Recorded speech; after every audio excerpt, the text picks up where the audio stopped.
सत्यों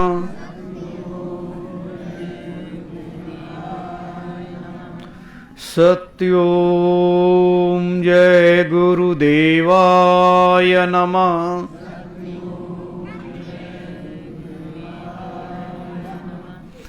सत्यों जय गुरुदेवाय नमः।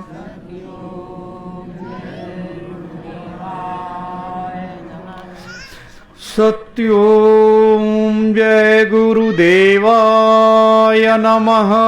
सत्यों जय गुरुदेवाय नमः। सत्यों जय गुरुदेवाय नमः।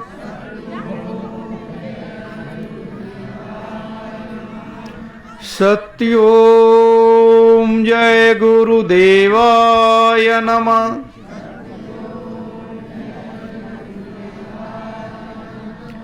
सर्वस्त विद्यमान परम पूज्य स्वामी जी महाराज, परम पूज्य महान संत सम्राट जी महाराज के श्री चरणों में कोटि कोटि प्रणाम। आदि गंगा माता गोमती के श्री चरणों में कोटि कोटि प्रणाम।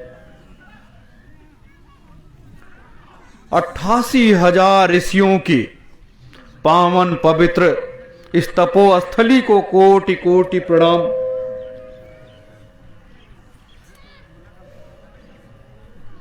मेरे प्यारे गुरु भाई बहनों, बच्चे और बच्चियों, आप सभी को सादर सत्यों जय गुरुदेव।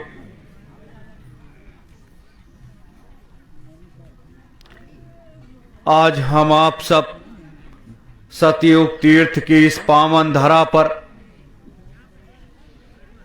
आध्यात्मिक सत्संग सभा के आज तीसरे दिन इस शांति बेला के इस कार्यक्रम में बैठे हुए हैं। मेरे गुरु भाई बहनों, संसार का एक शाश्वत नियम है और संसार की व्याख्या हमारे मनीषियों ने समय समय पर किया भी है। और उसी क्रम में इस मृतलोक में परम पूज्य दादा गुरुजी महाराज का जो आगमन हुआ, वो भी एक ऐसी व्यवस्था के तहत कि सत्पुरुष ने अपने गुरु को पहले ही इस मृतलोक में भेजा कि आप इस मृतलोक में जाएं और वहां के कुछ जीवों को संभाल करें और मेरे आने पर आप हमारे गुरु बन करके इस मृतलोक में मेरा मार्गदर्शन करेंगे। यह एक बहुत बड़ी बात है जिसको मैं कल विस्तार से आपको बताऊंगा। मेरे धर्म प्रेमी गुरु भाई बहनों, सबसे बड़ी बात क्या है, अभी जैसे दीदी माँ जी बोल रही थी, अपने उस ओजस्वी राजनीतिक परिक्षेत्र की चर्चा कर रही थी, देश के राजनेताओं के बारे में, महात्माओं के बारे में, उनके कार्य क्षेत्र के बारे में, अपने किए गए कार्यों की विस्तृत व्याख्या वो रख रही थी। यह एक जोश है, यह एक उमंग है, यह एक राष्ट्र धर्म की एक पहचान है और यह परिवर्तन का एक संकेत है जो अभी दीदी माँ ने व्यक्त किया है। उनके अंदर एक उत्तेजना है कि यह कार्य जो होना चाहिए, यह कार्य क्यों नहीं हो रहा है। और इतना बड़ा महानायक जिसने अपने बचपन से लेकर के जवानी तक के उस आंदोलन को एक नई दिशा दे दिया और अंग्रेजों के छक्के छुड़ा दिए, अंग्रेजों को भारत छोड़ने के लिए मजबूर कर दिया और आज वह व्यक्ति एक आध्यात्मिक परिक्षेत्र में जाने के बाद वो एक ऐसा इतना बड़ा संत बन गया और आज भी एक लालसा को लिए, एक जिज्ञासा को अपने अंतर में लिए कि कल वो शुभ लग्न आएगा और मैं देश और दुनिया में एक परिवर्तन करूंगा, एक बदलाव लेकर के आऊंगा।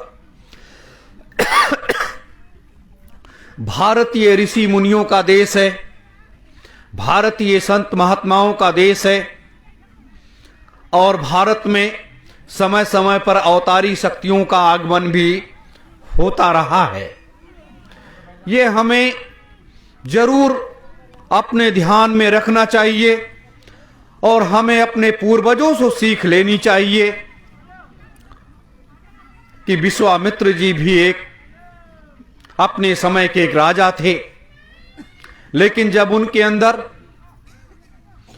धर्म के क्षेत्र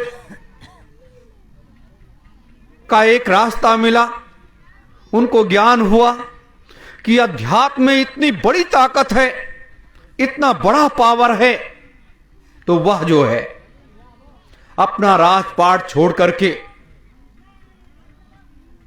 महात्मा बन गए। उन्होंने कठोर तप किया, लेकिन राज ऋषि थे, ब्रह्म ऋषि बनना चाहते थे। तो राज ऋषि और ब्रह्म ऋषि में फर्क इतना होता है, जो राज ऋषि होता है, जो योगी होता है, वो अपने कर्तव्य पथ पर जैसे सिंह चलता है अपने रास्ते पर, जैसे एक राजा चलता है अपने रास्ते पर, उसी तरीके से राज ऋषि भी उसी रास्ते पर चलता है और वो अपने कर्तव्य पथ से कभी विमुख नहीं होता है। वह गुण विश्वामित्र जी नहीं छोड़ पाए और वह ब्रह्म ऋषि बनने के लिए परेशान हो उठे।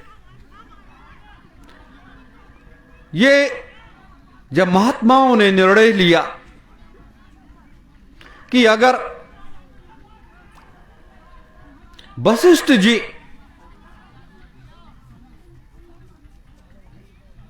ब्रह्म ऋषि की उपाधि आपको दे दें तो आपको ब्रह्म ऋषि सभी लोग मान लेंगे। वशिष्ठ जी के पास गए, वशिष्ठ जी ने साफ मना कर दिया कि नहीं, आप ब्रह्म ऋषि नहीं बन सकते हैं। मेरे धर्म प्रेमी गुरु भाई बहनों, ब्रह्म ऋषि बनने में मार्ग में बाधा क्या थी? उनका क्रोध। वो वशिष्ठ जी के कई पुत्रों की हत्या उन्होंने कर दी। देखिए, सिर्फ एक दबाव बनाने के लिए कि अगर हम इनके पुत्रों की हत्या कर देंगे तो ये हमें ब्रह्म ऋषि की उपाधि दे देंगे। और अपने कठोर तप को वो जारी रखते हुए भी इस कर्म की तरफ वो आगे बढ़ रहे थे। ये ज्ञान, ये भक्ति, ये वैराग्य और ये संत मत का खेल बड़ा निराला है। इस खेल को अगर लोग समझ जाएं, इसीलिए कहा गया है कि जिस संतों का कोई अंत जान लेता है वो संत नहीं होता है। आप संत के अंदर क्या है उसे नहीं जान सकते। संतों के एक रोम को भी आप नहीं जान सकते कि इस रोम में कितनी शक्तियां समाहित हैं। ये है भारत का अध्यात्म। तो ऐसे स्थिति में, ऐसे समय में एक दिन पूर्णिमा का दिन था और विश्वामित्र जी कटार लेकर के पेड़ पर जाकर के चढ़ करके बैठ गए कि आज अगर वशिष्ठ ने मुझे उपाधि नहीं दी ब्रह्म ऋषि की तो मैं इनकी भी हत्या कर दूंगा। मेरे धर्म प्रेमी गुरु भाई बहनों, तो ऐसे दौर में, ऐसे समय में वशिष्ठ जी की धर्म पत्नी बाहर निकली और पूर्णिमा का प्रकाश, चंद्रमा फैला हुआ था, उन्होंने देखा और वशिष्ठ जी महाराज से कहा कि भगवान, ये तो आज इतना बड़ा प्रकाश पूर्णिमा का फैला हुआ है, जिसको यही मन करता है कि मैं निहारती रहूं इसे। और ये पेड़ पर बैठे हुए थे। विश्वामित्र जी ने कुछ नहीं बोले उस समय, लेकिन वशिष्ठ जी ने कहा कि आप ये जानती हो किसका प्रकाश फैला हुआ है? यह प्रकाश तो विश्वामित्र जी का है, जो ये प्रकाश यहां ये चांदनी फैली हुई है। ये सुनते हुए उनके अंदर वैराग्य का वो जो गांठ बंध गई थी, जो राज ऋषि की, जो उस चीज को, क्रोध को छोड़ नहीं पा रहे थे, कटार उधर फेंक दिया और पेड़ से कूद पड़े और जाकर के वशिष्ठ जी के श्री चरणों में लौट गए।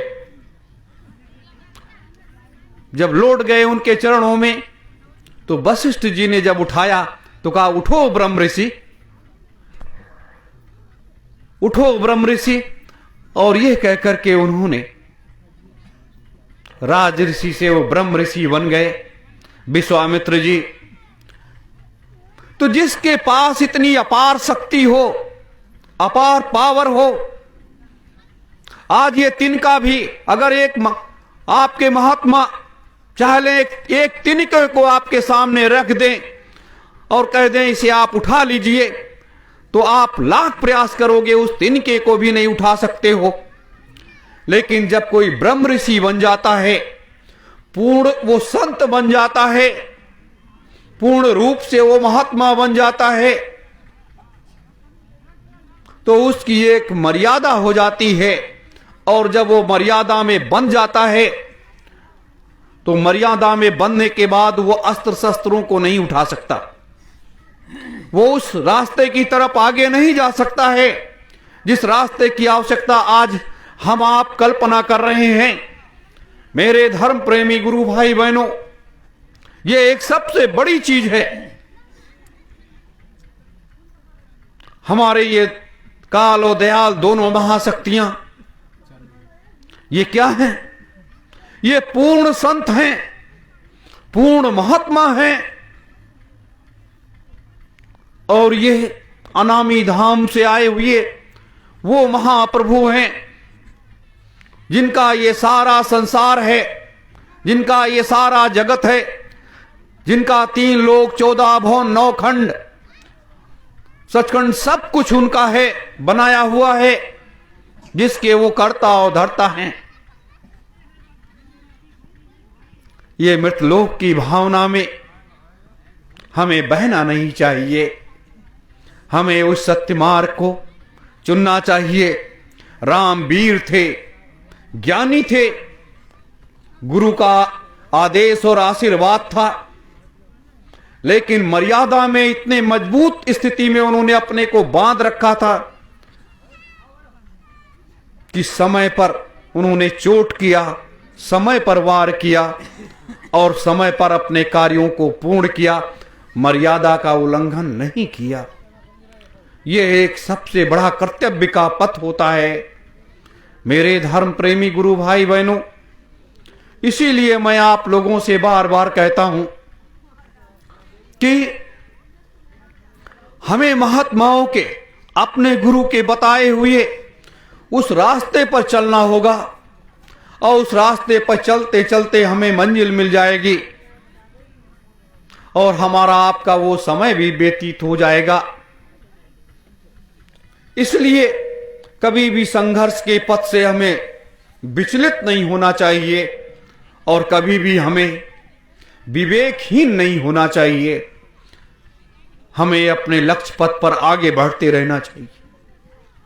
यही हमारी मर्यादा है, यही हमारा संस्कार है, यही हमारा धर्म है, यही हमारा कर्तव्य है। आज जैसे अभी दीदी मां बोल रही थी वर्तमान प्रधानमंत्री जी के बारे में, हमारे राजनेताओं के बारे में, वो इस देश के राजा हैं, उनका कर्तव्य का पथ है, लेकिन बस उस जगह ये लोग भूल चुके हैं कि प्रजा ही राजा है, प्रजा ही राजा है। और वेतन जो प्राप्त करता है, कि प्रजा जो है इस देश की व्यवस्था को चलाने के लिए आपको जिम्मेदारियां सौंपी हैं कि आप इस देश की व्यवस्था को चलाएं, और आपको उसको बदले में आपको वेतन देती है कि इस व्यवस्था को देखें। तो वेतन पाने वाला व्यक्ति क्या होता है? वो नौकर होता है, वो अधिकारी कर्मचारी होता है, लेकिन जनता ही राजा होती है। ये चीज हमारे देश के राजनेता लोग भूल गए हैं, और यही भूल जाने के कारण जो है उनसे तमाम गलतियां हो रही हैं, और उसका उलाहना जो है उनको मिलता है, उनको उसका उलाहना मिलता है, और वो जो है अपने उस दायरे में रह करके उसका रास्ता निकालने का प्रयास करते हैं या नहीं करते हैं, ये तो वही लोग जान सकते हैं। मेरे धर्म प्रेमी गुरु भाई बहनों, यह एक मर्यादा का रास्ता है, लेकिन अपने धर्म शास्त्रों में कहा गया है, हमारे संत सम्राट जी ने बार बार कहा है, बार बार इस बात को कहा है कि जिस देश का राजा गलत रास्ते पर चला जाए, वो देश की अपने ही प्रजा का, अपने ही राजा का शोषण करने लगे, तो प्रजा की जिम्मेदारी होती है कि प्रजा उसे उस गद्दी से, उस राजा को उस गद्दी से उतार दे। और अगर प्रजा उस राजा को उस गद्दी से नहीं उतारती है, तो उस देश के महात्माओं की, सन्यासियों की, ऋषि मुनियों की, जितने भी संत मत हैं, मतांतर हैं, जितने भी धर्म हैं, जितने भी पंथ हैं, सबकी जिम्मेदारियां बनती हैं कि उस राजा को उस कुर्सी से उसको उतार दें, और उसके दूसरे कोई योग्य राजा को उस कोई कुर्सी पर बैठाल दें। ये महात्माओं की जिम्मेदारी बनती है, ये सन्यासियों की जिम्मेदारी बनती है, ये सभी धर्मों को मानने वाले लोगों की जिम्मेदारी बनती है। क्योंकि राजा प्रजा ने तो कुछ किया नहीं, तो महात्माओं की जिम्मेदारी बन गई। और अगर जब महात्मा अपनी जिम्मेदारियों से विमुख हो जाते हैं, जब महात्मा अपनी जिम्मेदारियों से विमुख हो जाते हैं, महात्मा उस राजा को उस राजपद से नहीं हटा पाते हैं, तो उसके बाद उस जिम्मेदारी को परमात्मा जो है वो संभाल लेता है कि अब मुझे इस व्यवस्था को संभालना पड़ेगा और मुझे इस कार्य को करना पड़ेगा, नहीं तो जनता चित्कार करेगी, चिल्लाएगी, रोएगी, परेशान होगी, और तमाम पाप इस पृथ्वी पर हो जाएंगे। ऐसी स्थिति में परमात्मा भी जब आता है इस मृतलोक में, तो उसको भी कोई गुरु उसको आदेश देता है। बिना गुरु के कोई भी कार्य संभव नहीं है, क्योंकि गुरु जो होता है, संत जो होते हैं, वो मर्यादा में बंधे होते हैं। वो तीर और तलवार तो चला नहीं सकते, वो किसी को गलत शब्द तो कह नहीं सकते, वो हर व्यक्ति को एक अध्यात्म के रास्ते से, ज्ञान के रास्ते से उस व्यक्ति को समझाने का भरसक प्रयास करते हैं कि आप अच्छे रास्ते पर चले आओ। जब व्यक्ति अच्छे रास्ते पर नहीं आता है, तो उसको उसी हालात स्थिति में महात्मा छोड़ देते हैं और वो अपने दूसरे रास्ते पर चल पड़ते हैं और उस योग्य शिष्य की तलाश करने लगते हैं। वो भी फिर परमात्मा से वो आग्रह करते हैं कि हे प्रभु, अब आप आकर के इस कार्य को पूर्ण करिए। लेकिन जब परमात्मा का आगमन होता है, जब वो इस मृतलोक में आते हैं, तो वो भी उस अपने उस सच्चे सदगुरु के दरबार में जाते हैं और हाजिरी लगाते हैं कि हे महात्मन, हे गुरुदेव, मैं तो आपके शरण में आया हूं, अब बताइए मुझे इस मृतलोक में क्या करना है, मुझे कैसी व्यवस्था करनी है, कैसी व्यवस्था लानी है, उसके बारे में ये सारा रास्ता बनता है।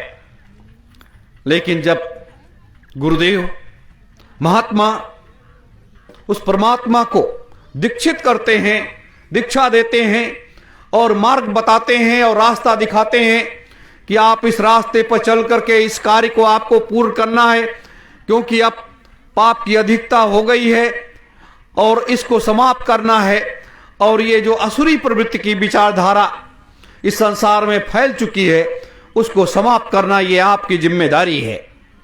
ये जो महात्मा होते हैं वो ये आदेश करते हैं, परमात्मा को आदेश करते हैं, और परमात्मा उनका आदेश और आशीर्वाद लेकर के उन जिम्मेदारियों को संभाल लेता है और वो अपने लक्ष्य पथ की तरफ आगे बढ़ जाता है।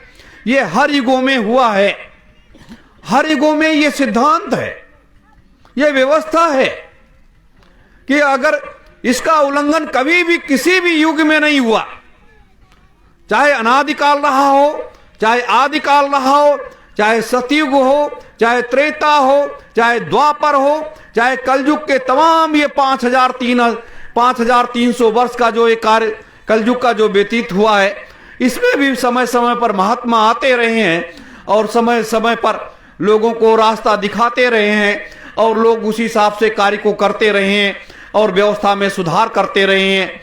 ये समय समय की कार्य होता रहा है। मेरे धर्म प्रेमी गुरु भाई बहनों, यही एक अध्यात्म है और यही एक इस मृतलोक का सबसे बड़ा धर्म है और सबसे बड़ा कर्म है। आज जरूरत इस कर्म योग की है।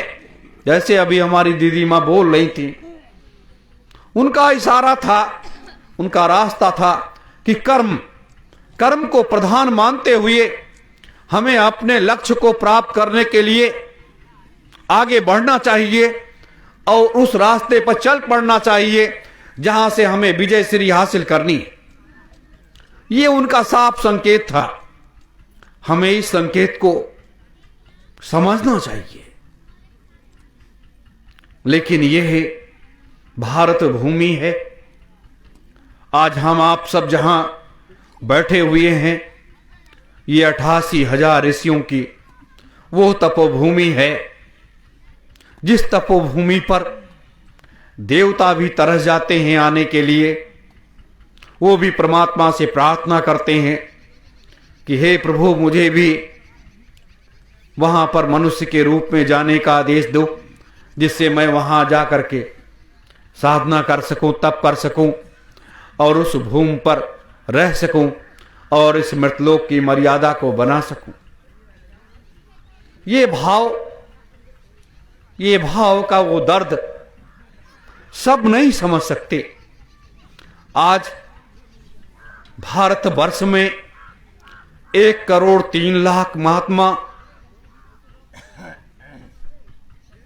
मजबूत स्थिति में हैं। 1,03,00,000 महात्माओं के द्वारा,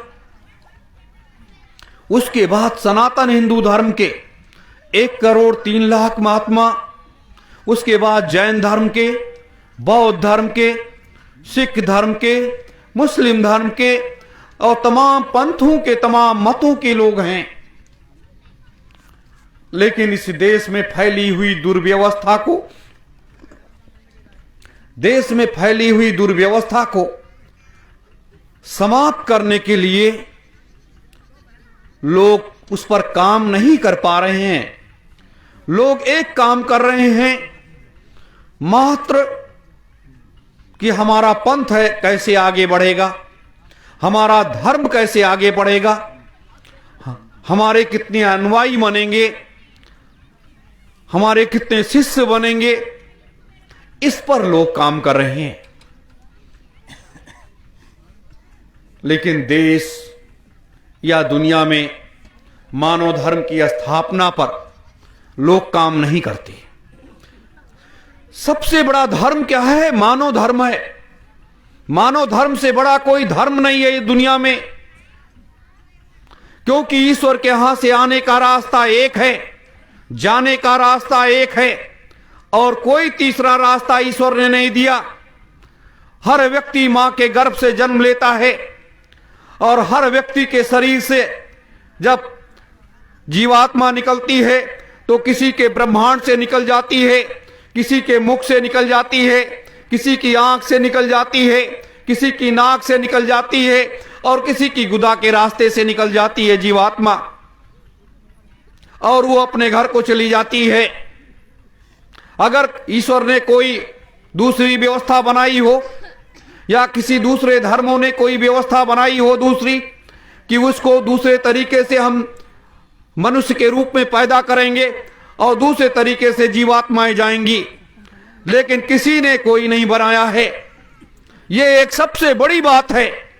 ये हमारा धर्म है, ये हमारा कर्तव्य है मेरे धर्म प्रेमी गुरु भाई बहनों। लेकिन आज लोग लड़ रहे हैं। कोई कहते हैं मेरा धर्म महान है, कोई कहते हैं मेरा धर्म महान है, कोई कहते हैं मेरा धर्म महान है। लेकिन इस मृतलोक में सबसे बड़ा धर्म क्या है?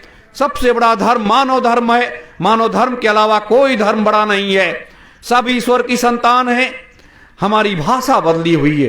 कोई कहता है गॉड कहता है, कोई खुदा कहता है, कोई राम कहता है, कोई भगवान कहता है, कोई वाहे गुरु कहता है, कोई कुछ कहता है।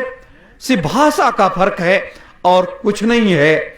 जैसे जैसे समय समय पर जैसे जैसे लोग इस मृतलोक में आते रहे वैसे वैसे उस समय की विचारधाराएं पनपती गईं और उस तरीके से लोगों को रास्ता मिलता गया। जब समय की जरूरत थी, हमारे इस मृतलोक में मोहम्मद साहब आए, इसी मृतलोक में ईसा मसीह जी आए, इसी मृतलोक में भगवान बुद्ध आए, महावीर जी आए और इसी में कबीर साहब आए, नानक साहब आए, पलटू साहब आए। तमाम हजारों हजारों संत महात्मा समय समय पर औलिया फकीर सब आते रहे इस मृतलोक में और अपने कार्य को करते रहे और करके वो भी चले गए। उनका जितना समय था, जितना समय उनको दिया गया था उतना समय वो लेकर के आए थे और यहाँ पर काम किया। हजारों लाखों लोगों को उन्होंने रास्ता दिखाया और रास्ता दिखा करके वो भी संसार, उनकी भी जीवात्मा फिर अपने सतलोक को चली गई और वहां फिर वो बैठ गई। फिर दूसरे को भेजा गया, फिर तीसरे को भेजा गया, फिर चौथे को भेजा गया और सारा कार्य चलता रहा। तो ये है मृतलोक का शाश्वत नियम, जिसको आज मनुष्य जो है समझ नहीं पा रहा है। और अगर इसे समझ जाए, इसीलिए भगवान कृष्ण ने द्वापर में जब युद्ध के मैदान में खड़े होकर के जो गीता का उपदेश दिया, उन्होंने कर्म योग की बात किया कि हमारा कर्तव्य है, हमारा कर्तव्य है कर्म करना, कर्म करना, सत्य अन्याय के खिलाफ लड़ना। ये भगवान कृष्ण ने सबसे बड़ी प्राथमिकता उनकी रही है कि अन्याय के खिलाफ लड़ने का हमें खड़ा होना चाहिए। जैसे आज पूरा भारत एक ऐसी तरफ आगे बढ़ रहा है, जो अभी दीदी मां बता रही थी, किसानों के बारे में बोल रही थी। ये हमारे प्रधानमंत्री जी की सबसे बड़ी जिम्मेदारी है कि इस कार्य को उनको संभालना चाहिए। देश का अन्नदाता सड़कों पर बैठ जाए और आपसे भीख मांगने लगे कि आप ये जो गलती कर रहे हैं, ये गलती आप मत करिए, इस कानून को आपने बना दिया, इससे तमाम शोषण होगा, तमाम लोगों के ऊपर अत्याचार होगा, परेशानियां आएंगी, तो इसको आप हटा लीजिए। वह अन्नदाता आपके चरणों में लौट रहा है, वो अपने घरों से निकल करके आपके दरवाजे पर दस्तक दे रहा है। लेकिन जब देश का राजा ही अंधा हो जाए, बहरा हो जाए, गूंगा हो जाए, तो आप क्या करोगे? आप क्या करोगे? यह एक सबसे बड़ा कर्तव्य पथ है। इसीलिए महात्माओं ने कहा, अपने गुरुदेव ने कहा, संत सम्राट जी ने कहा, बाबा जी ने कहा कि बच्चों, सतयुग को लाना अब जरूरी है। कलयुग ने अपने साम्राज्य को बहुत बुरी तरीके से फैला करके जकड़ लिया है और एक कलयुग का ये रूप, जैसे अपने लोगों ने इस जंगल को साफ किया ना, इस जंगल को जब आप लोग अपने लोग आए 20 अगस्त को आए यहां पर और 21 से इसकी सफाई आप लोगों ने शुरू की, तो ये जंगल भी जहां हम आप बैठे हुए हैं, ये भी ऐसे बिंधा हुआ था, ऐसे बिंधा हुआ था कि आप लोग बांस लगाते थे उसको उठाते थे, उसको घुस करके फिर काटते थे, धीरे धीरे करके उसको काटते थे, फिर उसको खींचते थे रस्सी से। इसी तरीके से पूरी दुनिया में, पूरे मृतलोक में कलयुग ने भेद रखा है, कलयुग ने एकदम से जकड़ रखा है। ये कलयुग का एक रूप आपको इस जंगल में, अरण्य वन में, मनीषियों की इस तपोस्थली में एक कलयुग का रूप आपको देखने को मिला। जैसे ये जकड़ा हुआ था, ये भूमि जकड़ी हुई थी, 1 इंच भूमि कहीं नहीं खाली थी, जकड़ी हुई थी। आपने बहुत अथक मेहनत किया, मालिक की दया, उनका आशीर्वाद हम आप लेकर के, उनका आदेश लेकर के इस जंगल में कूद पड़े और इसको आपने साफ कर दिया। जब इसको साफ कर दिया तो जो कलयुग ने ऐसे जकड़ रखा है पूरे संसार को, अपने उसमें, अपने तार में जकड़ रखा है, इसी तरीके से बिंद रखा है। तो हमें आपको भी उस कलयुग को समाप्त करने के लिए, उस कलयुग को हटाने के लिए, जैसे आपने जंगल साफ किया है, ऐसे कलयुग के उस जंगल को साफ करने का एक रास्ता है। एक रास्ता क्या है? वह रास्ता है युग परिवर्तन, सतयुग स्थापना, महायज्ञ का चौथा महायज्ञ। वो रास्ता है। जैसे जैसे आप यज्ञ में आहुतियां डालेंगे, वैसे वैसे कलयुग का जो जकड़ा हुआ वो सैलाब है, वो गलता चला जाएगा, वो समाप्त होता चला जाएगा। और यज्ञ का धुआं जैसे जैसे फैलेगा इस वायुमंडल में, वैसे वैसे पृथ्वी से लेकर के वायुमंडल ये शुद्ध होता चला जाएगा और पूरे संसार में एक नई व्यवस्था का आगमन होगा। जिस व्यवस्था के बारे में ना किसी धर्मावलंबी को मालूम है, ना किसी कर्मावलंबी को मालूम है, अगर मालूम है तो इन महात्माओं को मालूम है, ये 2 महान शक्तियों को मालूम है कि ये युग का परिवर्तन कैसे होगा, कैसे कलयुग जाएगा, कैसे सतयुग आएगा। ये तो बाण चलाने की विद्या है नहीं कि आप। इसीलिए परम पूज्य स्वामी जी महाराज ने बार बार कहा, हजारों बार इस बात को कहा कि बच्चों, एक समय ऐसा आएगा कि लोग भोजन करके रात में लेटेंगे और सुबह दुनिया का नजारा बदल जाएगा। संत सम्राट जी ने कहा कि एक समय ऐसा आएगा बच्चा, एक समय ऐसा आएगा जब पूरा संसार चित्कार रहा होगा, रो रहा होगा, चिल्ला रहा होगा, पूरी दुनिया में अव्यवस्था फैल जाएगी। तो रातों रात दुनिया की व्यवस्था बदल जाएगी, एक नया झंडा लहराएगा, एक नई व्यवस्था दिखाई देगी, एक नया युग आएगा।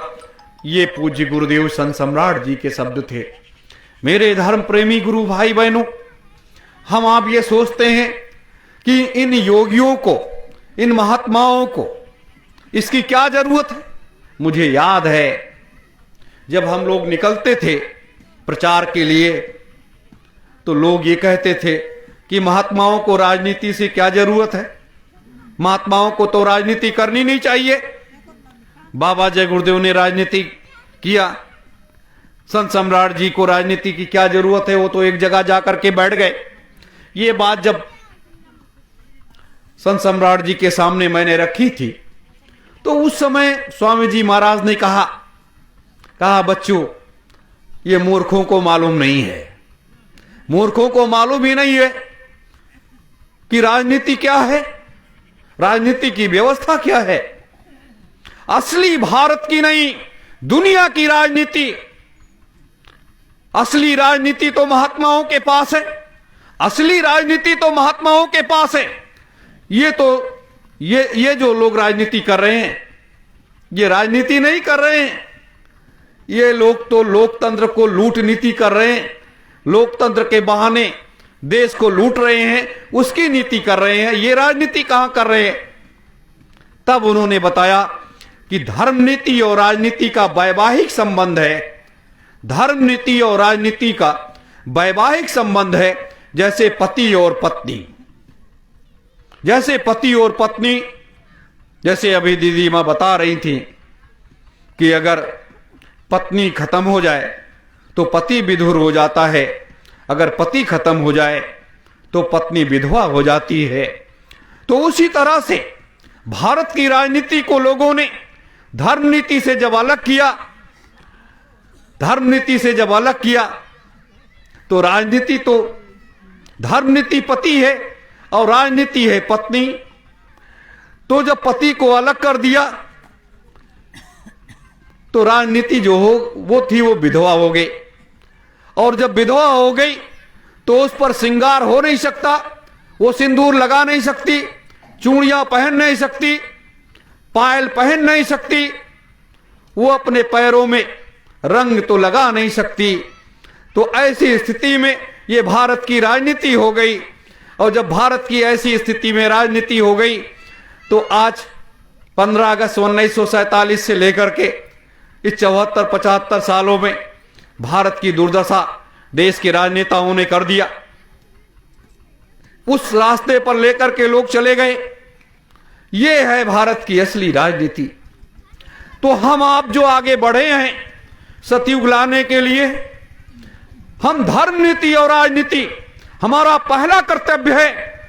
हम धर्म को प्राथमिकता देते हैं और दूसरे रास्ते पर हम राजनीति को प्राथमिकता देते हैं। इसीलिए हमारी आध्यात्मिक क्रांति और वैचारिक क्रांति के माध्यम से हम पूरे संसार को जगा देंगे। 2 साल के अंदर पूरे संसार को जगा देंगे, और पूरे संसार को जगा करके एक ऐसी जगह खड़ा कर देंगे, एक ऐसी जगह खड़ा कर देंगे जहां से युग परिवर्तन का सारा रास्ता निकल करके जाएगा। तब लोगों के समझ में आएगा कि इन महात्माओं ने किया क्या है, इन महात्माओं ने क्या किया है। भारत के महात्माओं को लोगों ने एक उस तरीके से आकलन कर लिया, लेकिन परम पूज्य बाबा जय गुरुदेव जी महाराज, परम पूज्य महान संत सम्राट जी महाराज, ये 2 ऐसी शक्तियां हैं जो संसार की दिशा को बदल देंगे, संसार के रास्ते को बदल देंगे। लोगों ने उनके बारे में जाना क्या है, समझा क्या है। मेरे धर्म प्रेमी गुरु भाई बहनों, ये मैं इसलिए आपको बता रहा हूं कि एक ही व्यक्ति चला था अकेला, और उसने भारत की दिशा को ही मोड़ दिया। वो कौन था? नेताजी सुभाष चंद्र बोस। वो अकेला ही चला था और भारत की दिशा को मोड़ दिया। इतने संघर्ष, इतने मारकाट होने के बाद भी उस व्यक्ति ने मजबूर कर दिया अंग्रेजों को भागने के लिए भारत से। और वहीं पर धर्म के उस रास्ते पर परम पूज्य स्वामी जी महाराज 1952 से जब चले, अपने गुरुदेव का आदेश और आशीर्वाद लेकर के जब आगे बढ़े, उन्होंने धर्म का जय गुरुदेव नाम का वो झंडा गाड़ दिया जिसमें 35-40 करोड़ लोगों को एक झंडे के नीचे खड़ा कर दिया, और इतने बड़े बड़े काफिले निकाल दिए कि पूरी दुनिया देख करके दंग रह गई। और सभी धर्मों को एक संकेत, सभी धर्मों के लोग इस बात को कहने लगे कि ये सफेद वस्त्रधारी महात्मा ही दुनिया में एक बदलाव ला सकता है। ये सभी धर्मों के लोग, मैं तो सभी धर्मों के बीच में बैठा हूं, जाना हूं लोग क्या कहते थे स्वामी जी महाराज के बारे में। बड़ा अजीब लगता था। लोगों की इतनी मजबूत आस्था थी कि सफेद वस्त्रधारी महात्मा के द्वारा ही ये पूरी दुनिया की व्यवस्था बदल जाएगी, पूरी दुनिया में अमन चैन आ जाएगा। लेकिन अब कहा जाता है लोकतंत्र विधवा हो गया, राजनीति विधवा हो गई। तो विधवा जो होती है ना, कभी कभी क्या होता है, जब वो गलत रास्ते पर चल पड़ती है तो उस परिवार में फूट पड़ जाती है, बच्चों के संस्कार में कमी आ जाती है, बच्चे दूसरे रास्ते पर चले जाते हैं। मां के उस कर्म को देख करके उनके अंदर बड़ा क्षोभ होता है। उसी तरीके से हमारे राजनेता लोग विधवा बन करके बिना सिंदूर के ये चल पड़े और देश की दुर्दशा कर दिया। हम राजनीति करने नहीं आए, हम तो एक ज्ञान का पाठ पढ़ाने आए। हम तो इस देश और दुनिया की व्यवस्था को बदलने के लिए आए कि दुनिया की व्यवस्था को बदलने का एक जिम्मेदारी लेकर के आए। इस मृतलोक में अपने महापुरुषों का आदेश और आशीर्वाद लेकर के आए कि महापुरुषों का, हमारे गुरुदेव का आदेश क्या है, हमारे गुरुदेव का आशीर्वाद क्या है, हमारे परमपिता का क्या आदेश है, उनका क्या करना है हमें। हम आप तो उस लिए आए इस मृतलोक में। ये छोटा मोटा लक्ष्य नहीं है। ये मत देखो कि हम 200-400 लोग बैठे हैं तो ऐसा हो जाएगा, नहीं। मेरे धर्म प्रेमी गुरु भाई बहनों, हमारे साथ, अपने लोगों के साथ में गुरु का आदेश है और आशीर्वाद है। गुरु का आदेश और आशीर्वाद, राम को भी वशिष्ठ और विश्वामित्र का आदेश और आशीर्वाद मिला था। वशिष्ठ और विश्वामित्र जी महाराज का आदेश और आशीर्वाद मिला था और विजयी होकर लौटने का आशीर्वाद मिला था। तो उसी तरीके से हमें आपको भी परम पूज्य स्वामी जी महाराज का, जो अनामी धाम से आए हुए महाप्रभु हैं, और परम पूज्य महान संत सम्राट जी महाराज का, जो इस कलकाल के, जिसे हम भगवान के रूप में मान्यता देते हैं, वो हैं कोई 24 कला का अवतारी और कोई 64 कला का अवतारी। तो इस मृतलोक में आकर के लोग उनका आदेश और आशीर्वाद लेकर के, तो गुरु की जितनी भी कलाएं थी, चाहे वो 64 कला की थी, चाहे 24 कला थी, वो तो महात्मा बनकर के अपनी मर्यादा में अपने को बांध लिया और एक रास्ते की तरफ चल पड़े। तो उनकी शक्तियां, उनका आदेश, उनका आशीर्वाद लेकर के हम आप जैसे लोग इस मैदान में आगे बढ़ चुके हैं। ये मत सोचो कि देश और दुनिया का नक्शा बदल जाएगा, पूरी दुनिया। मैं तो आप लोगों से बार बार इस बात को कहता हूं कि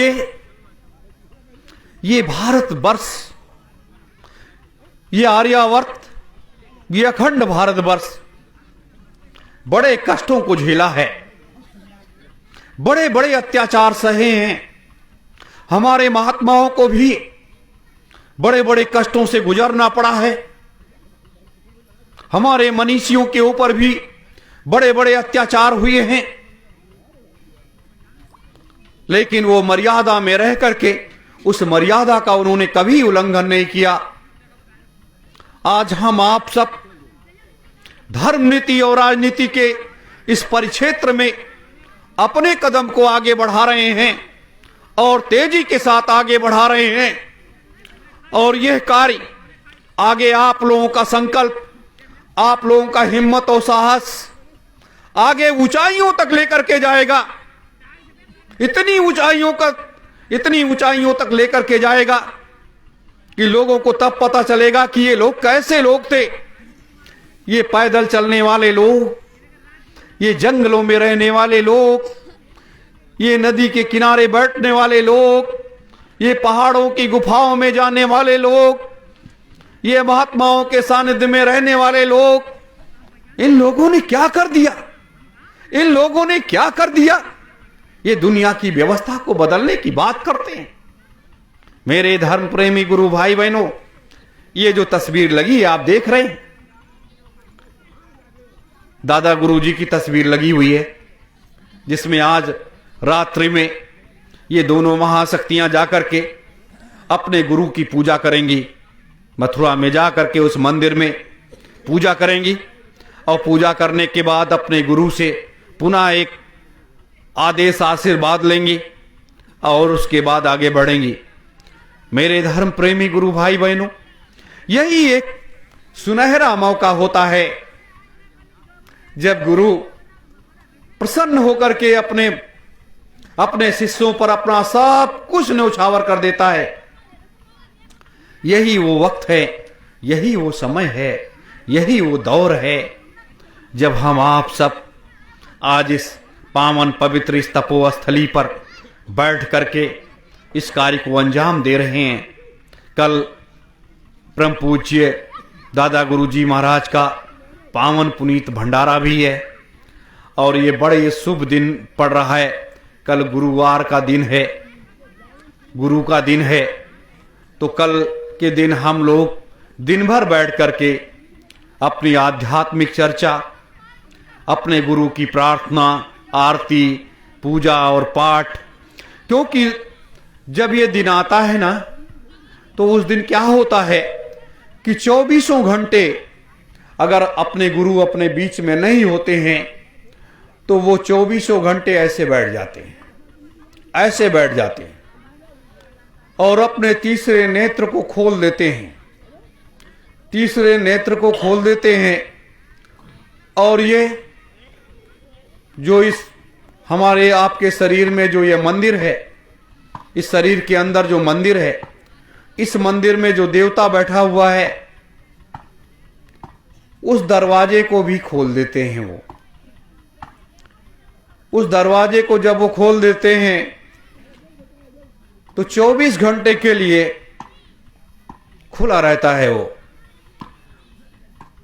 तो 24 घंटे वो हमारा आप सबका दर्शन करते रहते हैं और हमें आपको दोनों हाथों से आशीर्वाद मिलता रहता है। यह गुरु की बड़ी महती कृपा होती है। लेकिन हम लोग क्या करते हैं, जब जिस दिन कार्यक्रम होता है, जिस दिन हमें पूजा पाठ करना चाहिए, साधन भजन करना चाहिए बैठ बैठ करके, जिस दिन अमृतमयी सत्संग के हमारे महापुरुषों के वो शब्द कानों में पढ़ना चाहिए, उस दिन हम क्या करते हैं कि जल्दी करते हैं और हम जल्दी से भोजन प्रसादी करके पा करके वो अपने घरों की तरफ भागते हैं। ये नहीं होना चाहिए। हमें आपको गुरु के सानिध्य में 24 घंटे रहना चाहिए। 24 घंटे आप रहोगे, आपको तमाम चीजें मिल जाएंगी। तमाम चीजों का मतलब क्या है, ये तो विचार क्रांति है। लेकिन गुरु का जो आशीर्वाद होता है, जब वो अपने बीच में नहीं होते हैं तो इस तरीके से हमें आपको आशीर्वाद देते हैं। तो जब उनकी निगाहें यहाँ के लिए लगती हैं, 24 घंटे के लिए वो अपने को केंद्रित कर लेते हैं, तो यहाँ पर जितने भी जीव जंतु होते हैं, पशु पक्षी होते हैं, पेड़ पौधे होते हैं, कीड़े मकोड़े होते हैं, उनको वो आशीर्वाद मिलता रहता है और वो तर जाते हैं और उनकी जीवात्मा आगे चल करके मनुष्य के शरीर में आ जाती है। ये है, ये धर्म का वो परिक्षेत्र है, ज्ञान का वो रास्ता है जिसको हमें प्राप्त करना चाहिए। इसलिए कभी भी जिस दिन पर्व हो उस दिन उस पर्व के दिन नहीं भागना चाहिए। तो मेरी यही आप सबों से प्रार्थना है कि कल का दिन हम आप सब अपने गुरु के सानिध्य में हंसी खुशी से 24 घंटे का बिताएं और उनके बीच में रहें। यानी 12 बजे से लेकर के और 12 बजे रात तक का समय हंसी खुशी से कीर्तन भजन पूजन पाठ में हम लोग बिताएं। ये सारा कार्य हमें आपको करना चाहिए। आज जैसे 12:08 पर पूज्य स्वामी जी महाराज का वहाँ पर पूजन होगा और उसी समय हम लोग भी 12 बजे तैयार हो जाएं रात्रि में प्रसाद चढ़ाने के लिए। जिनके पास प्रसाद ना हो वो लोग महावीर जी से या और दुकानें लगी हैं, वो लोग आप लोग प्रसाद अपना लेकर के पैक करा लीजिए। और रात्रि में नहाने की बात नहीं कि आप लोग नहा धो करके आप लोग हाथ पैर धुल करके और 12 बजे रात में लाइन में लग जाइए और प्रसाद बनने के बाद आप लोग रात्रि में ही प्रसाद चढ़ा दीजिए। और 12 बजे रात्रि से ही सत्योम जय गुरुदेवाय नमः का जाप जो है वो 12 बजे रात्रि से ही शुरू हो जाएगा और अनवरत वो चलता रहेगा 12 बजे दिन तक का ये जाप चलता रहेगा। मेरे धर्म प्रेमी गुरु भाई बहनों, इसलिए कि इस अवसर को कि ये पावन इस तपोभूमि के जितने भी पुण्य हैं उसको आप लोग प्राप्त जरूर करो। उसको ऐसे निरर्थक न जाने दो, निरर्थक न जाने दो, क्योंकि आप लोग अपना कीमती समय लेकर के आते हो, कितना पैसा खर्च करते हो, कितना क्या करते हो। तो कल का आप पूरा समय, हम भी 12 बजे के बाद आपको पूरा समय, कल पूरा समय आपको भरपूर समय दूंगा और आपको मैं बताऊंगा उस धर्म के परिक्षेत्र में दादा गुरुजी महाराज के बारे में, और सारी चीजें, सारी जानकारियां कल मैं आपको दूंगा। और ये सारी व्यवस्था हमें आपको जरूर करनी है। सुबह का समय है, 1-2 घंटे का हवन का कार्यक्रम है, उसमें आप लोग भाग लेंगे। हवन का कार्यक्रम, परिक्रमा का कार्यक्रम, ये सारी व्यवस्था जो है, तो हमें गुरु के आशीर्वाद को हमें आपको प्राप्त करना चाहिए मेरे धर्म प्रेमी गुरु भाई बहनों। तो इस तरह से हमें इस कार्य क्षेत्र में आगे बढ़ना है और अपने कार्य को करना है और गुरु का आशीर्वाद प्राप्त करना है। आप लोग जैसे जिस तरह से शांति के साथ यहाँ पर बैठे हो, ये बड़ा अच्छा लगता है, बड़ा आनंद आता है कि आज आप सब तैयार हो रहे हो। आपको स्वामी जी महाराज ने जो कहा था कि वो बच्चे आएंगे जो भजन भी करेंगे और काम भी करेंगे, तो भजन भी हमें करना है और काम भी करना है। दोनों चीजें हमें आपको करनी है, मिल करके करनी है। तो अब भजन और काम का समय आया तो हम आप भागे नहीं, हम आप एक जगह एकत्रित होकर के भजन भी करें और काम के उस रास्ते को प्राप्त करें। मेरे धर्म प्रेमी गुरु भाई बहनों, ये है, ये मालिक का प्रसाद है जो हमें आपको मिलता है और हम आप उसे इस सागर में उसको लुटाते चलते हैं। ये आदि गंगा माता गोमती का सानिध्य हमें आपको प्राप्त हुआ। ऋषियों के हम आप सब संतान हैं, हम आप सब ऋषियों के संतान हैं, महात्माओं के संतान हैं। तो हम आप सब इन जिम्मेदारियों को इन कंधों पर उठा सकते हैं। एक सबसे बड़ी जिम्मेदारी आपके कंधों पर है कि अपने राजेश भाई ने भी, विजयपाल भैया ने भी, शास्त्री जी ने, दीदी माँ ने भी ये बात आप लोगों से कई बार कही है। उसको भी, उन जिम्मेदारियों को आप लोग अपने कंधों पर उठा लो। कोई बड़ी बात नहीं है कि ये अपने लोगों की थोड़ी सी भूमि को लेना है, उसकी व्यवस्था को करनी है, तो उसको भी आप लोग अपने संकल्प को मजबूत कर लो। ऐसी बात नहीं है, अगर आप संकल्प कर लोगे तो मालिक कहीं ना कहीं से वो सारी व्यवस्था आपको करा देगा और वो व्यवस्था आपकी हो जाएगी और आप उसे यह दे देंगे जिससे ये जल्दी से जल्दी ये भूमि ली जा सके, व्यवस्था को किया जा सके। क्योंकि आपका कार्यक्रम भी आगे मार्च का आ रहा है, जो 5 दिन का कार्यक्रम चलेगा। आप लोग 18 तारीख को आएंगे और 24 तारीख को सुबह से यहाँ से प्रस्थान करेंगे। तो ये 5-6 दिन का कार्यक्रम मार्च में होने जा रहा है। तो यह कार्यक्रम हमारे आपके लिए भी बड़ा ऐतिहासिक कार्यक्रम है।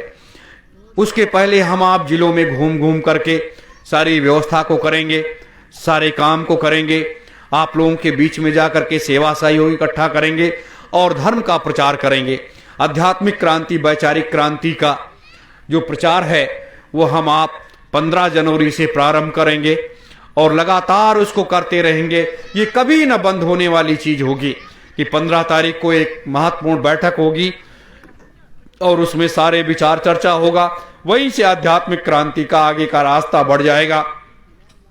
मेरे धर्म प्रेमी गुरु भाई बहनों, दूसरी चीज है सेवा भाव।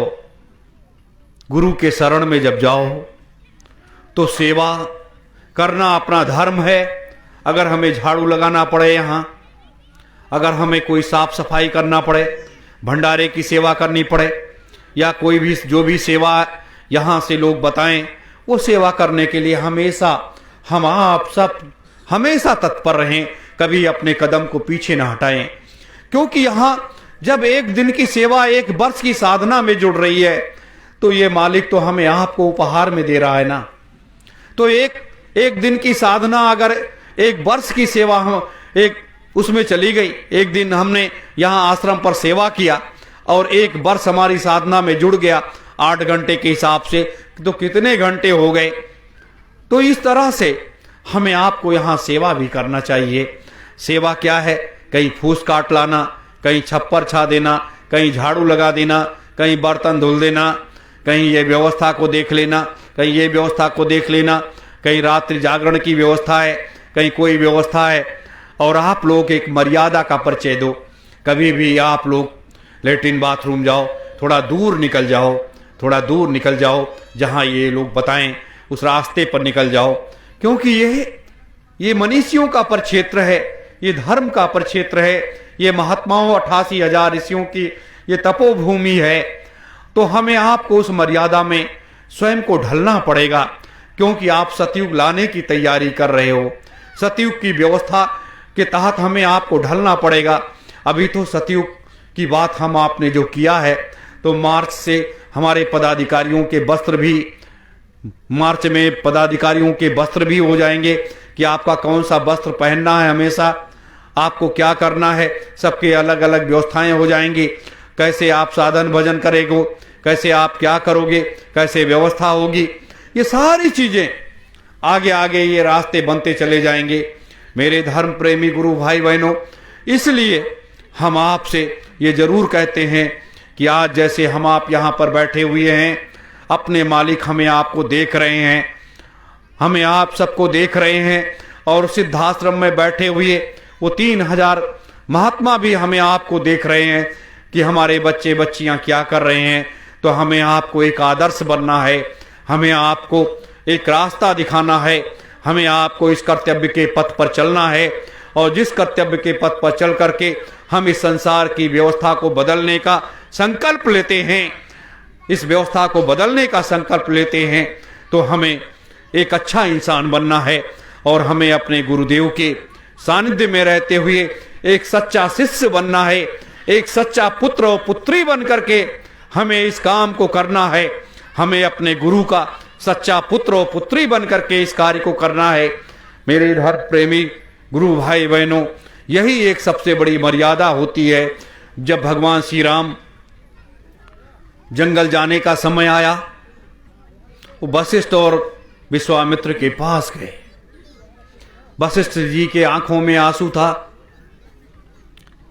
उनके आंखों के आंसू को देख करके राम जी ने क्या कहा?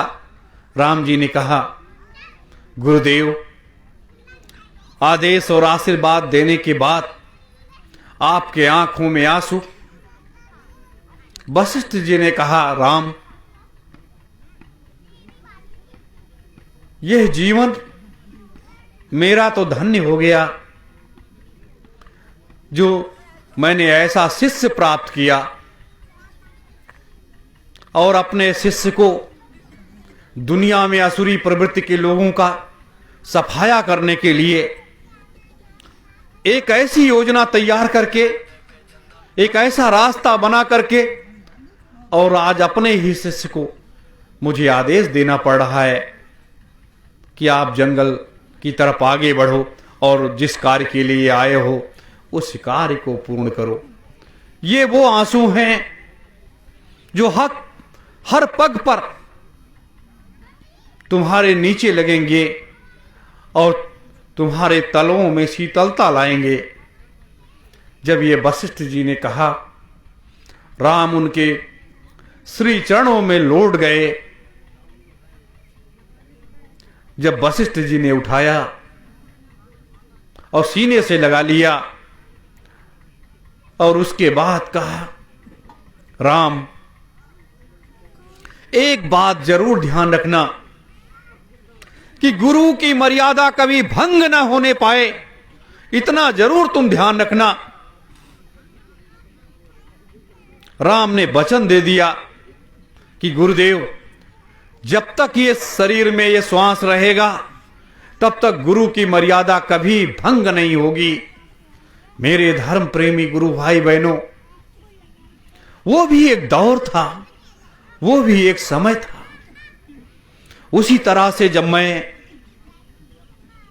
बंगलौर में गया और उस हॉस्पिटल में परम पूज्य स्वामी जी महाराज को देखा, देखने के बाद वो बड़े बड़े फफोले, वो आह भरी दर्द, और जब उनके चरणों को मैंने स्पर्श किया, मत्था टेका, गुरुदेव ने यही बात कही, बच्चों कभी भी गुरु की मर्यादा पर आंच ना आने पाए। वो बात मुझे याद है कि गुरु की मर्यादा पर कभी आंच ना आने पाए, इतना मेरा ध्यान रखना। मैंने कहा गुरुदेव ये ऐसा कभी नहीं हो सकता, मर्यादा कभी भंग नहीं हो सकती। बिना आपके आदेश के एक कदम मैं आगे नहीं बढ़ूंगा, चाहे जितनी मुसीबतें आए, चाहे जितनी परेशानियां आए, चाहे जितनी भी तकलीफें क्यों ना आ जाएं, लेकिन मैं कभी भी मर्यादा विहीन ऐसा कोई कार्य नहीं करूंगा जिससे आपके ऊपर कोई फर्क पड़े। ये महापुरुषों की बड़ी रहस्यमयी चीजें होती हैं। उस फफोले भरे उसमें उन्होंने सीने से लगा लिया और अपने दर्द की परवाह न की, और बैठे बैठे उन्होंने सीने से लगा लिया कि यही मुझे तुमसे आशा थी और यही मेरा विश्वास है, और एक आशीर्वाद देकर के जाओ, इस कार्य को पूर्ण करो। यह है वो धर्म का क्षेत्र जहां संसार विहीन हो जाता है, लेकिन कभी गुरु की मर्यादा नहीं भंग होती है। यही तकलीफ होती है जब लोग गुरु की मर्यादा को तार तार करके और चले जाते हैं, तो सबसे बड़ी तकलीफ होती है। माया रूपी संसार में लोग माया को प्राथमिकता देते हैं और माया को लूटने के लिए रात दिन एक कर देते हैं, लेकिन गुरु की मर्यादा की तरफ कोई नहीं देखता है। मेरे धर्म प्रेमी गुरु भाई बहनों, आज गुरु की मर्यादा को बचाने के लिए हमें आपको एक ताकत बन जाना होगा, हमें आपको एक रास्ते की तरफ बढ़ जाना पड़ेगा, तब जाकर के इतना बड़ा महान कार्य, महान लक्ष्य हमें आपको पूरा करना है। आज हमें जरूरत है लक्ष्मण जैसे भाई की जरूरत है, और जरूरत उस चीज की है, हनुमान जैसे सेवक की जरूरत है। मेरे धर्म प्रेमी गुरु भाई बहनों, उस रास्ते पर चल करके जब हम आप सब चल पड़ेंगे, वो रास्ता बन जाएगा और वो बांधनी सेना तैयार हो जाएगी, और धर्म का पताका, ये धर्म का पताका तो आपने लगा दिया, ये धर्म का पताका लगा हुआ है जिसको हमने अपने लोगों ने बीच उस जगह पर गाड़ दिया जहां से 24 घंटे शक्ति का संचार होता है। क्या किसी को मालूम है कि यहां पर हमारे 88,000 ऋषियों ने अपनी उन सारी शक्तियों को समाहित करके यज्ञ ज्योति जला दिया था, और यज्ञ ज्योति को उन मुस्लिम शासकों ने, औरंगजेब ने जब बुझा दिया, हर उपाय करके बुझा दिया, उसके बाद भी हमारे मनीषियों ने आकर के यहां बैठ करके साधना किया। 17 वर्ष नेताजी सुभाष चंद्र बोस ने इस जंगल में, इस जगह बैठ करके साधना किया। उन्होंने सन्यासी बन करके, किसी को पता भी नहीं चला, और यही पता चला कि नैमिषारण्य के परिक्षेत्र में वो बैठे हुए हैं, इतना लोग जानते थे। और 17 वर्षों तक यहाँ बैठ करके साधना किया, उस जगह को बचाए रखा, उस जगह को जगाए रखा। लेकिन आकर के आज उसी यज्ञ वेदी पर, उसी यज्ञ कुंड में ये धर्म ध्वजा लग गई, जो पूरे संसार का कल्याण करेगी, पूरे संसार की मानवता की रक्षा करेगी, पूरे संसार में एक व्यवस्था को लागू करेगी, और इस मृतलोक में सतयुग लेकर के आएगी। हमारे 88,000 ऋषियों की वो शक्ति इस धर्म की ध्वजा में चारों तरफ फैल रही है, चारों तरफ फैल रही है। मेरे धर्म प्रेमी गुरु भाई बहनों, क्या कभी किसी ने सोचा है, क्या कभी ने किसी ने विचार किया है कि हमारे मनीषियों ने, हमारे महात्माओं ने इस दुनिया की व्यवस्था को बचाए रखने के लिए, दुनिया में बदलाव लाने के लिए कितना बड़ा त्याग किया है, कितना बड़ा संघर्ष किया है। बताइए, अपने गुरुदेव को इस इतने बड़े इस कार्य को करने के लिए जहर का प्याला तक पीना पड़ा, शरीर पर तमाम कष्ट झेलने पड़े, और नेताजी जैसी शख्सियत को गुमनामी के अंधेरे में गुम हो जाना पड़ा। और देश के राजनेताओं ने उनके ऊपर कितने बड़े बड़े अत्याचार किए, क्या क्या किया, ये किसको मालूम है। ये लेकिन महात्माओं ने कभी उफ नहीं किया। महात्माओं ने एक रास्ता निकाला और एक रास्ता निकाल करके आज हमें आपको ये जिम्मेदारियां सौंप दी। हमें आपको तो धन्य हो जाना चाहिए कि हम आप धन्य हैं कि हमें आपको इतना बड़ा युग परिवर्तन का कार्य की जिम्मेदारी मिली है। युग परिवर्तन की कार्य की ये जिम्मेदारी मिली है, ये सबसे बड़ा कार्य है। हमारा गुरु कितना महान है, कितना उच्च कोटि का है, जो अनामी धाम से आया हुआ वो महाप्रभु हमें आपको आदेश दे रहा है और हमें आपको आशीर्वाद दे रहा है। यह मेरे बच्चे बच्चियों, तुम निकल पड़ो, आगे जाओ और दुनिया की व्यवस्था को बदल डालो। ये वो शक्ति है जिस शक्ति को आज लोग इधर के उधर कर रहे हैं। मेरे धर्म प्रेमी गुरु भाई बहनों, आप विचार करो, अगर तिवारी जी नालायक बन गए, पंकज जी नालायक बन गए, या और कई लोग गलत रास्ते पर चले गए, तो क्या हम आप भी उस रास्ते पर चल पड़े? नहीं, कदाप नहीं। तो ये बड़ी व्यवस्था होती है, बड़ी योजना होती है। महात्माओं को समझने के लिए महात्माओं के सानिध्य में जाना पड़ेगा, महात्माओं के साथ रात रात बैठना पड़ेगा, दिन दिन उनके साथ लगना पड़ेगा, उनको अपने अंतर में बैठाना पड़ेगा, उनके बारे में जानने के लिए आपको बड़ा त्याग करना पड़ेगा। तब जाकर के महात्मा अपने उस राज रहस्य को आपको देते हैं और बताते हैं। और उसके बाद तब वो अपना जब ये समझ लेते हैं कि ये बच्चा मेरे काम का है और ये मेरा कार्य कर सकता है, तब उसको जाकर के वो सारी जिम्मेदारियां सौंप देते हैं। तो ये पढ़ाई जो हम लोगों ने किया है, 10-12 साल 15 साल जो पढ़ाई किया है, वो जाकर के इन महात्माओं के सानिध्य में पढ़ाई किया।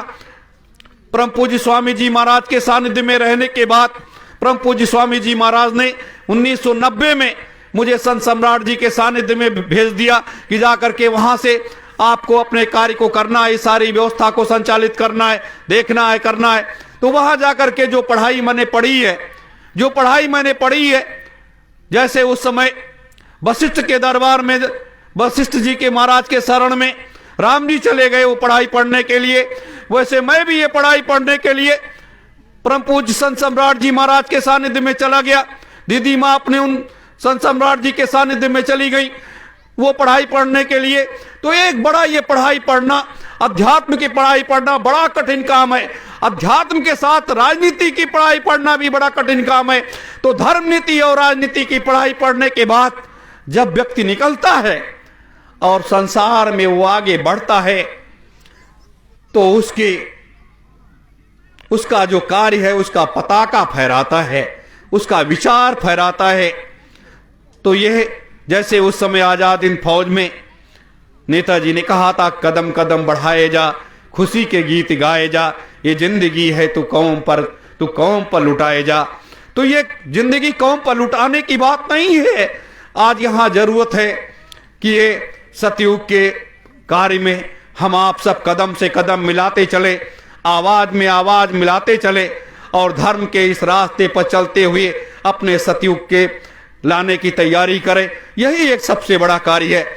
आज आप विचार करो, कौन ऐसा महात्मा है, कौन ऐसा धर्म का क्षेत्र है, कौन ऐसे धर्मावलंबी लोग हैं जो सतयुग लाने की तैयारी कर रहे हैं? कोई सतयुग लाने की तैयारी नहीं कर रहा है। कोई इस व्यवस्था में सभी वो खुश हैं। ये जो व्यवस्था वर्तमान की, ये प्रजातंत्र की है, इसमें सभी लोग खुश हैं कि नहीं, बहुत अच्छा है, हमें मौज मस्ती से रहने को मिल रहा है, हमें मौज मस्ती से घूमने को मिल रहा है, हमारा काम तो चल ही रहा है, हमसे क्या लेना देना दुनिया की व्यवस्था से। हमारे मठ मंदिर मस्जिद गुरुद्वारे तो बन ही रहे, हमारी व्यवस्था तो हो ही रही है, हमें क्या लेना देना। लेकिन नहीं, जिसको लेना देना होता है वो कार्य के उस परिक्षेत्र में आगे बढ़ता है और उस कार्य को जिस कार्य के लिए वो आता है इस मृतलोक में, उस कार्य को वो पूर्ण करके जाता है। मेरे धर्म प्रेमी गुरु भाई बहनों, तो इस कार्य को हमें आपको पूर्ण करके अपने गुरुदेव के श्री चरणों में सौंप देना है, अपने गुरु के श्री चरणों में सौंप देना है। तब जाकर के ये हम आप अपने गुरु के ऋण से उऋण हो पाएंगे। लेकिन ये करता धरता सब कुछ वो हमारा अपने गुरुदेव हैं। हम आप एक निमित्त मात्र खड़े होकर के इस कार्य को, संसार की व्यवस्था बदलने का सारा श्रेय हम आप जैसे लोगों को अपने गुरुदेव दे रहे हैं। अब कितने लोग उसको ले पाएंगे, कितने लोग नहीं ले पाएंगे, ये तो मैं नहीं कह सकता, लेकिन इतना जरूर है कि हमें आप सबको, सभी धर्म प्रेमी गुरु भाई बहनों को, सभी धर्मों के लोगों से मैं ये अपील करता हूं कि सभी लोग एक ताकत बन करके इस सत्य के मार्ग पर चलने वाले सतयुग तीर्थ की इस कर्म भूमि, इस धर्म भूमि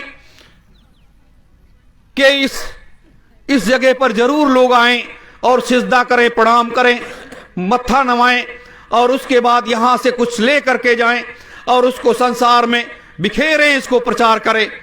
इसलिए मेरे धर्म प्रेमी गुरु भाई बहनों, सत्योम जय गुरुदेवाय नमः का हम आप सब जरूर सुबह शाम 10 मिनट, 5 मिनट, 1 घंटे करते रहें और आगे बढ़ते रहें। बस ये है आज की इस शानदेह वेला की अंतिम इस धर्म सभा की विचार क्रांति जो है, यह आध्यात्मिक सत्संग सभा जो है, यहीं पर हम समाप्त करते हैं और रात्रि में अपने लोग 12 बजे से लाइन में लग जाएंगे प्रसाद चढ़ाने के लिए और ये सारी व्यवस्थाएं आगे चलेंगी।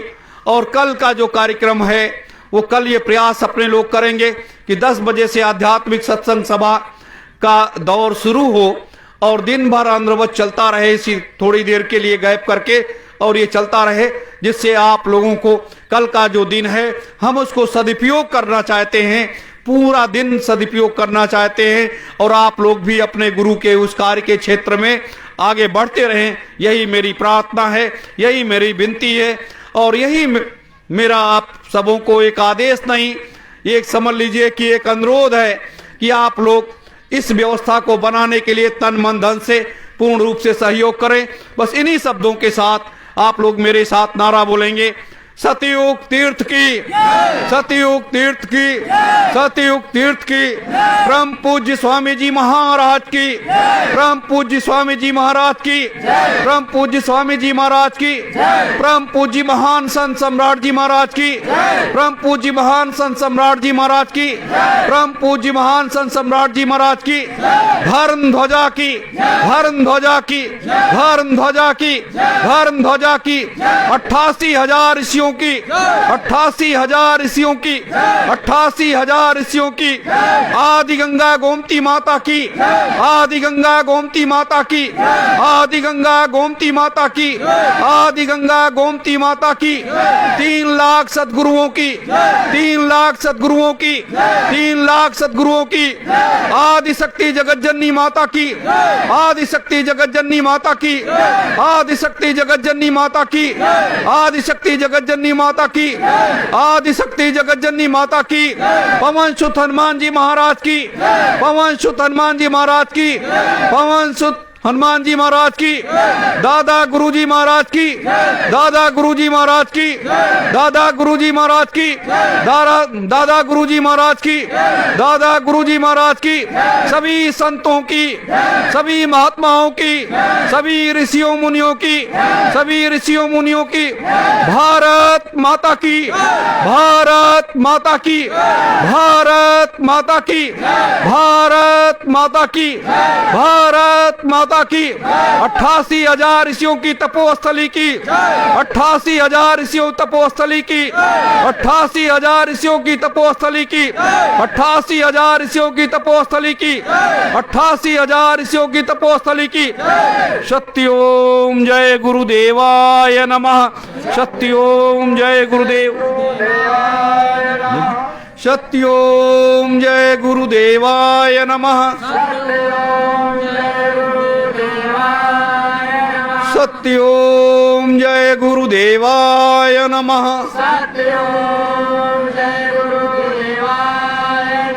सत्योम जय गुरुदेवाय नमः,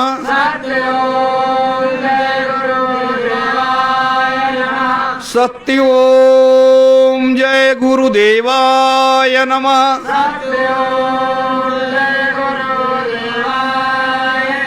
सत्योम जय गुरुदेवाय नमः।